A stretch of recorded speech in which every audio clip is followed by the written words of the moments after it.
A tragic end befell a young couple in love due to their toxic relationship. The investigation revealed that everything was much more complicated than it might have seemed at first glance, and the dark secrets of this family continue to surface. Right now, before we dive into the details of this fascinating case, I ask you to show your support by liking this video.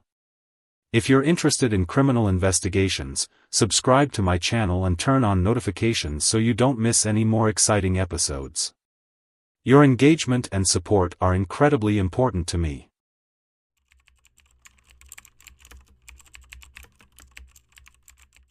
Nahir Galarza was born on September 11, 1998, in the Argentine city of Gualeguaychú, which has a population of approximately 100,000 inhabitants. This town, located on the border with Uruguay, is known for its carnivals. From a young age, Nahir was a remarkably sociable and cheerful girl. She had a brother named Aaron, who was 3 years younger. Unlike his sister, the boy suffered from developmental delays, and learning was extremely difficult for him. Later, he was assigned a disability status. Nahir did well in school and had a knack for learning languages.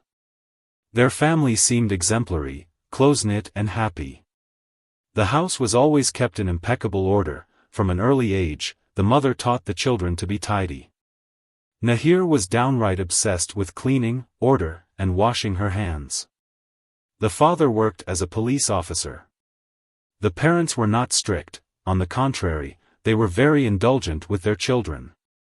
Nahir dreamed of becoming a lawyer, and after finishing school, she enrolled in the law faculty of the university. The girl was passionate about sports and attended training and massage sessions every day to maintain a perfect figure. Nahir had many girlfriends with whom she often went to parties. In 2012, when she was 14, she met 15-year-old Fernando Pastorizzo at a bowling alley. Fernando was born on January 3, 1997, in the same city of Gualeguaychú in Argentina. He was a pleasant, cheerful, active young man from a decent family who loved animals and appealed to Nahir. The teenagers began dating. Their relationship was not easy, they often argued and broke up, but a few days later, they would get back together again. Both were jealous and did not trust each other. This was the reason for their conflicts. In 2016, they went to Brazil on vacation with Nahir's family, and the trip went great. They hardly argued and enjoyed the vacation. It seemed that everything was getting better, but the problem was only growing. On Christmas Eve of 2017, the couple went to a party at the same bowling alley. 20-year-old Fernando and 19-year-old Nahir were there separately, each with their own group of friends. As it turned out, they had quarreled before the party, which is why they were not there together. At the bowling alley, a fight broke out between Fernando and another guy named Rafael, but the exact cause of the altercation remains unclear, as the versions of Nahir, Fernando, and their friends differ. Fernando wrote to his friends that he was brutally beaten, while Nahir claimed that Fernando simply became jealous of her with another guy and attacked him. On December 28, 2017, Nahir went for a massage, and after the procedure, she discovered that her phone was out of charge. She remembered that she had left the charger at Fernando's place. The girl went to his house and stayed with him that night. Fernando drove her home on his motorcycle, and at dawn, a taxi driver passing by found Fernando bleeding. The taxi driver called the police and an ambulance. When the medics arrived at the scene, it was too late, the young man had died. The police officers who arrived at the crime scene saw that Fernando had been shot twice near his motorcycle, and 2 helmets were lying nearby.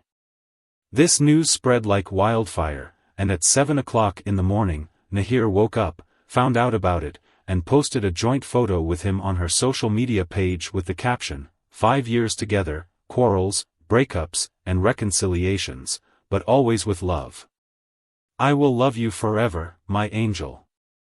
Fernando's mother called her and asked what had happened, but Nahir did not know what had occurred. The police began collecting evidence at the crime scene and investigating the murder. The initial version of a robbery was dismissed, as the money that Fernando had did not disappear. It was a quiet, safe area with a low crime rate. But who, then, could have killed the young man? Who could have had a motive? It was established that Fernando was shot with a 9mm pistol. Such weapons are usually used only by police officers. Could some police officer have killed him? It also turned out that the young man was first shot from behind from a close distance. Presumably, he was giving someone a ride behind him and was shot. Then he fell off the motorcycle. The criminal approached him and shot him from the front, in the heart. Could it have been someone he knew? This version was supported by the presence of a second helmet. The police began studying the footage from all surveillance cameras in the area and found a girl walking away from that place at 5:22. Her face was not visible. Nahir fell under suspicion and was summoned to the police for questioning. She confidently stated that, at night, Fernando took her home, she took a shower, and went to bed. She woke up at 7 o'clock in the morning and learned about this tragedy. That's when she posted the story about how sorry she felt for Fernando. Nahir looked very upset and was crying. The investigators had no more questions for her. The police decided to interrogate her father, a police officer and their colleague, and he said that he did not know any Fernando at all. But this turned out to be a lie. Later, photos from their joint trip to Brazil were found, where they were all together in one picture. Nahir's father knew Fernando well, and it was unclear why he had lied. The police assumed that the father could have been involved in the crime and therefore lied that he did not know the young man. They were just working on the version of a police officer's involvement because of the gun. Then the father's gun was sent for examination, and it turned out that it was the one from which Fernando was shot. Nahir's father became the main suspect. The investigators speculated what motive he could have had. The father probably did not like the relationship between his daughter, Nahir, and Fernando, and he could have gotten angry because of this and shot the young man. Then there was an unexpected turn in the case. Nahir herself confessed to the murder of Fernando to protect her father, who was about to be arrested. She stated that she was a victim of physical violence by the young man. That night he grabbed her by the hair and took her home. That's why she shot him. But where could she have gotten a gun from at all? It was clearly a planned crime. If she had taken a weapon with her, as it turned out, Nahir had stolen her father's service pistol from the refrigerator. After the murder, she put it back in place, and her parents did not suspect her of anything. It was she who was recorded on the surveillance camera footage. The police asked her why she then ran away and tried to hide all the traces, did not call either the police or an ambulance if she was not guilty. Nahir replied that she was confused at that moment, she did not think that Fernando would die and did not realize the full seriousness of the situation. When she found out that she had killed him, she became very sad. Her girlfriends and his friends gave conflicting testimonies. The girlfriends blamed everything on Fernando because Nahir constantly complained about him, and the guy's friends blamed everything on Nahir. Some even stated that they could hardly be called a couple because they spent much more time apart than together. Nahir had 5 other guys she was dating, and Fernando may have had other girls as well. Fernando and Nahir's correspondence was analyzed, and judging by their messages, it seemed that Fernando was more likely the victim in this relationship. Nahir was very aggressive and threatened him, and the gentle and kind Fernando complained to his friends about being beaten when he wanted to break up with Nahir. He was tired of this relationship and just wanted a peaceful life without her. Perhaps this is why Nahir decided to kill him, because she wanted to take revenge on Fernando for wanting to break up with her. Later, Nahir stated that she accidentally shot the young man while holding the gun. Allegedly, they both fell off the motorcycle to the ground, and then the gun fired the first time. Then she picked up the weapon, and it accidentally fired at him again. This sounded completely implausible. The ballistics expert denied any possibility of 2 accidental shots. Even if the first shot was accidental, the second one was definitely intentional. Also, according to the surveillance cameras, it can be seen that she was walking home at a normal pace. She walked more than blocks to her house. She was not in a state of shock and confusion, which, as she claimed, she found herself in after the accidental shots. A graphological examination was conducted.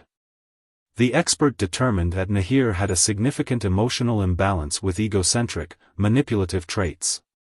Her handwriting reflects egocentrism, a desire to attract attention, a tendency to sharp mood swings, and behavioral impulsiveness and aggressiveness, a propensity to lie, dominance, and manipulativeness.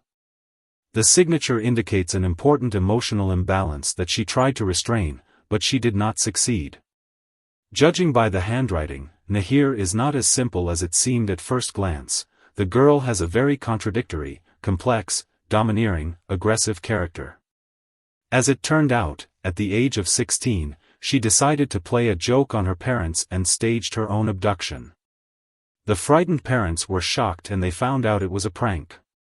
Before the trial, the girl was sent for a psychiatric examination. The psychiatrist concluded that she was sane. She is an absolute narcissist, hot-tempered, aggressive, and does not regret or feel sorry for what she did. She was found to have obsessive-compulsive disorder due to her obsession with cleanliness. At the trial, Nahir behaved extremely arrogantly. She came in shorts, looked at everyone with arrogance and hostility, constantly adjusted her hair, and flirted with everyone. At the same time, she continued to insist that it was self-defense, but no one believed it. The girl's mother defended her, and the father later disowned his daughter, but there was no evidence that Nahir was subjected to physical violence by Fernando. The prosecution presented its version of events. Around 2 o'clock in the morning, Fernando took the girl home. When they arrived, they went into Nahir's house and argued there for about 2 hours. Fernando wanted to break up with her, but she was against it. The girl imperceptibly took her father's weapon, and they went somewhere. When they were driving down a deserted dark street, Nahir asked him to stop. She got off the motorcycle and shot him in the back. Fernando fell, and she shot him once more, and then she went home. At home, she took a shower, washed off the blood spatters and traces of gunpowder on her hands, put her father's gun back in the refrigerator, changed clothes, and went to bed. Nahir was found guilty of murder and sentenced to life imprisonment with the right to parole after 35 years. She can be released at the age of 54. Nahir became the youngest female prisoner in Argentina sentenced to life imprisonment.